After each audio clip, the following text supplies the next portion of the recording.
Hello, this video is going to be a more special one. When I departed today in Zurich on my way to my restaurant, there was a lady approaching me, probably in her 50s, if she can make a phone call. Just like that. Excuse me, can I make a phone call in German? And I was wondering what the heck should I do? So my initial feeling was like being afraid, but concerned. And I had considered at any cost I will run faster. And the worst thing what could happen is that my phone falls down, it's broken, and I have to buy a new phone. Luckily, I'm covered by the Mobiliar insurance, thanks to Kira, which would pay for my phone if it falls down and breaks. But still, I was not convinced. And I was asking her, what do you want to call? And she said, I want to call my doctor because I'm probably running late. And I was like, okay, can you give me the number? And she didn't know the number, she could just type the number. And I know that feeling that it's easy to type a number, but it's not that easy to just recreate it when you have to talk about it. I asked her for the name of the doctor so I can look it up on the internet because I was still not sure to give her my phone, and then I realized if she would type in the number, it makes no difference to if I would have to give her the phone later for the call anyways, because speaker on the platform would probably not be the best way. Then I gave her the phone. After I looked up the numbers, I called the number, I gave her the phone, and she told me that it's the gynecologist, which didn't bother me at all. So then entering the train, she got the call with the doctor, and she was super happy, and everyone around was wondering why I'm standing with that lady, because I was still standing. She sat down to make the call, and I realized for myself, help more people. I mean, I try to do it as much as possible, even if it's small things like lifting luggage into trains, which happens every once in a while on my journeys, or the other thing, it might be like even giving some money to people who are in need. And that related to a Gary Vaynerchuk posting. When you feel like you're being abused by people, when you give them something, you're actually not giving. Giving is an act without the request for a return. And this stuck with me really, really hard. Not that I did it differently before, but I might have fallen into the trap every once in a while. Giving is a one-way act. There's no return favor, there's no you have to inside. And this incident today really gave me one of these ideas back to me.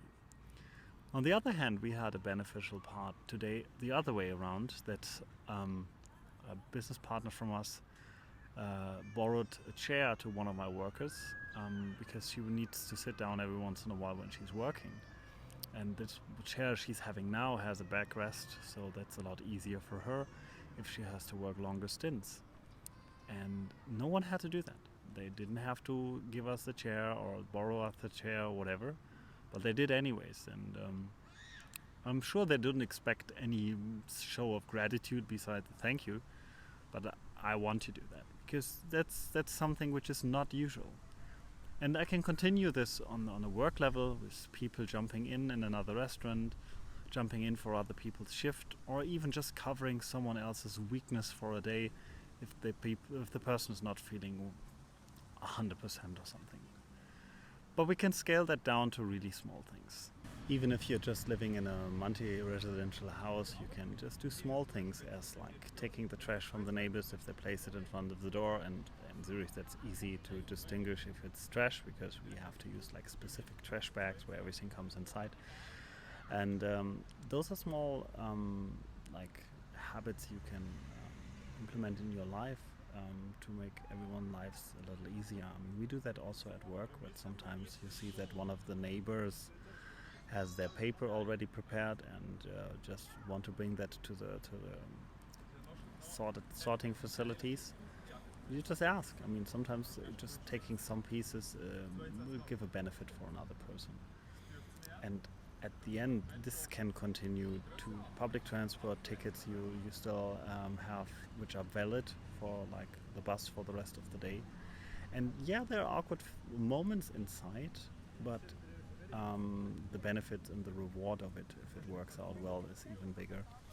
And there was like if you have like those vouchers, those stickers you get at some of the supermarkets, even those. I mean, the cashiers many times they're not allowed to collect them and give them to someone else in many of the companies. But if you ask the person in front or behind you if they want your points, your stickers, your vouchers, whatever, you might make someone happy, and it's an easy call. Everyone has a good smile on it. But you have to be willing to do so. You have to be willing to go the little extra mile, and it is important that it's a giving mile where you don't expect anything crazy out of it. And I personally enjoy doing so. I really enjoy making everyone's life with small gestures a little better. And I would not step away from this. But on the other hand, when you go really, really big, then it comes back to volunteering, as I had it in another video before, which I will link, is being, for example, a firefighter as a volunteer, or a paramedic, or working in catastrophe and disaster units, like in the THW in Germany, or like Schutz und Rettung in Switzerland, or whatever it's going to be called in your country. Volunteering for those is the same kind of helping, but on a bigger scale, with a lot more commitment and accountability being involved, but not less important, if not even more important.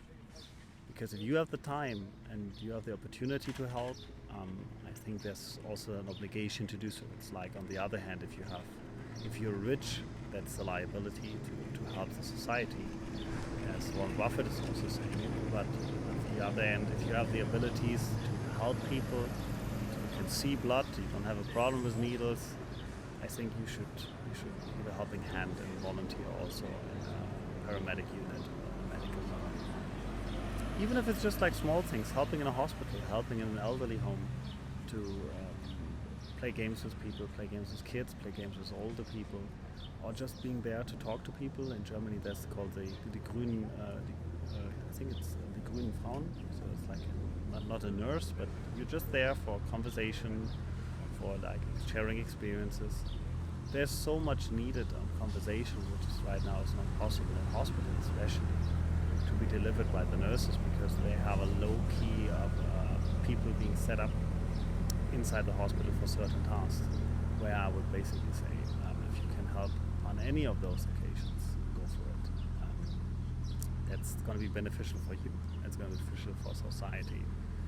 And you don't need to get anything back. You're already getting back by doing it. And that's worth all the effort you have to bring in if you find the time. And when I see around right now many people struggling with money and financial situation, even if you just invest the time right now, the benefit on the long run will be there within yourself, and maybe even there's something coming back in a direct way, like a connection for a new job, a contact for a new client, whatever it's going to be.